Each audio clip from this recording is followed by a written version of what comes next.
नमस्कार, मेरा नाम उपेंद्र कुमार पांडे है और मैं हिंदी का अध्यापक हूँ। आज मैं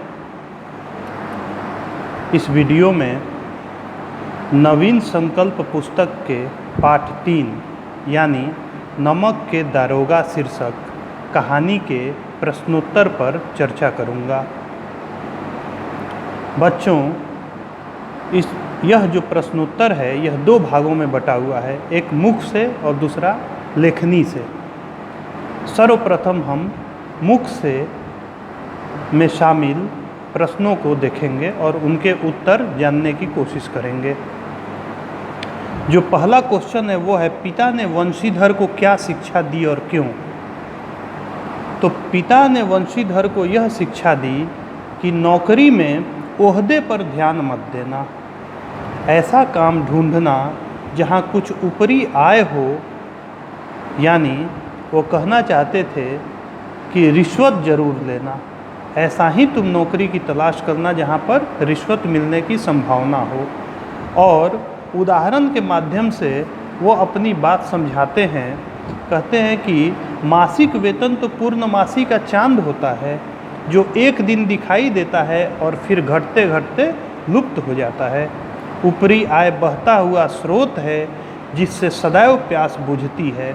यानी पिता ने वंशीधर को रिश्वत लेने की सीख दी। इसके बाद इसी प्रश्न का दूसरा भाग है कि क्यों यह सीख दी। इसका उत्तर होगा, ऐसा उन्होंने इसलिए किया क्योंकि वंशीधर के घर की आर्थिक स्थिति अच्छी नहीं थी। वे कर्ज के बोझ से लदे हुए थे, लड़कियां विवाह के योग्य हो चुकी थीं और तो और वंशीधर के पिता को दुनियादारी को लेकर के एक अपनी समझ थी। उनको लगता था कि जिनके पास पैसा है, चाहे वो किसी भी माध्यम से प्राप्त किया गया हो, उन्हीं की समाज में प्रतिष्ठा है। इसलिए उन्होंने ऐसी शिक्षा वंशीधर को दी। दूसरा प्रश्न है, वंशीधर ने अफसरों का मन कैसे मोह लिया? तो बच्चों, इसका उत्तर होगा कि वंशीधर ने अपनी कार्यकुशलता और उत्तम आचार, ठीक है, कार्यकुशलता, किसी भी काम को कुशलतापूर्वक करने के हुनर और विनम्र स्वभाव, ठीक है, उत्तम आचार, अपने अच्छे आचरण से वंशीधर ने अफसरों का मन मोह लिया।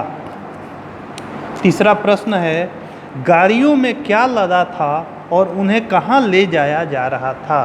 तो बच्चों, इसका उत्तर होगा, गाड़ियों में नमक के ढेले थे और इन्हें कानपुर ले जाया जा रहा था। नमक के ढेले थे और कानपुर ले जाया जा रहा था। इसके बाद बच्चों अगला प्रश्न है, लक्ष्मी पर अखंड विश्वास होने का क्या तात्पर्य है? लक्ष्मी पर एक जगह यह आया है कि पंडित आलोपी दीन को लक्ष्मी पर अखंड भरोसा था, अखंड विश्वास था। इसका क्या तात्पर्य है? लेखक ने ऐसा क्यों लिखा है? इसका उत्तर होगा कि पंडित आलोपी दीन को अपनी अकूत संपत्ति पर पूरा भरोसा था। उनकी मान्यता थी कि न्याय और नीति सब धन द्वारा ही नियंत्रित होते हैं और संसार में केवल धन का ही महत्व है। सभी धन के आगे नतमस्तक हैं। इसी कारण उन्हें लक्ष्मी पर अखंड विश्वास था। वो एक जगह लिखा हुआ है इसमें कि न्याय और नीति तो सब लक्ष्मी के ही खिलौने हैं। लक्ष्मी जैसा चाहती है वैसा न्याय और नीति को उस तरीके से नचाती है। अगला प्रश्न है, अदालत में जाते वक्त आलोपी दीन की हालत कैसी थी? तो इसका उत्तर होगा, अदालत में जाते वक्त आलोपी दीन अभियुक्त बनकर कांस्टेबलों से घिरे हुए थे। अपराधी की तरह अपराधी बनकर कांस्टेबलों से घिरे हुए थे। हाथों में हथकड़ियाँ लगी थीं।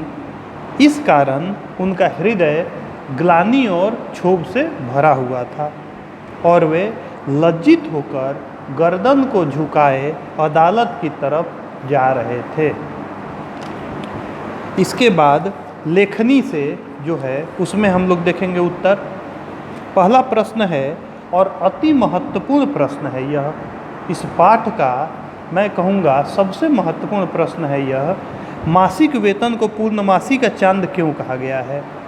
आरंभ में ही मुंशी वंशीधर जब नौकरी के लिए निकलते हैं तो उनके पिता उदाहरण के माध्यम से, उपमा के माध्यम से समझाते हैं कि मासिक वेतन तो पूर्णमासी का चांद है। मासिक वेतन क्या है? तो पूर्णमासी का चांद है। ऐसा इसलिए कहा गया है क्योंकि जिस प्रकार पूर्णमासी का चांद एक दिन दिखलाई पड़ता है और घटते घटते लुप्त हो जाता है, ठीक उसी प्रकार मासिक वेतन एक दिन हमारे हाथों में आता है और फिर धीरे धीरे खर्च होते होते समाप्त हो जाता है। ठीक है। इसके बाद दूसरा प्रश्न, अब हम लोग इसके दूसरे प्रश्न को देखेंगे। डिप्टी मजिस्ट्रेट के फैसले से मुंशी वंशीधर पर क्या गुजरी? तो इसका उत्तर होगा, डिप्टी मजिस्ट्रेट के फैसले से मुंशी वंशीधर को संसार का एक खेदजनक विचित्र अनुभव हुआ। अभी तक मुंशी वंशीधर को की यह मान्यता थी कि जो ईमानदारी से काम करेंगे संसार उनकी ईमानदारी की शाबाशी देगा, परंतु हुआ उल्टा। तो इसलिए संसार का एक खेदजनक विचित्र अनुभव हुआ था। न्याय पर से उनका विश्वास जो है वह डिग गया था। और तो और सप्ताह बीतने के साथ ही उन्हें नौकरी से भी अस्थायी रूप से सेवानिवृत्त भी होना पड़ा। यानी कि उन्हें एक सप्ताह बीतने के बाद तुरंत यह फरमान प्राप्त हुआ कि उन्हें सस्पेंड कर दिया गया है। इस तरह कर्तव्य परायणता का उन्हें कठोर दंड भुगतना पड़ा।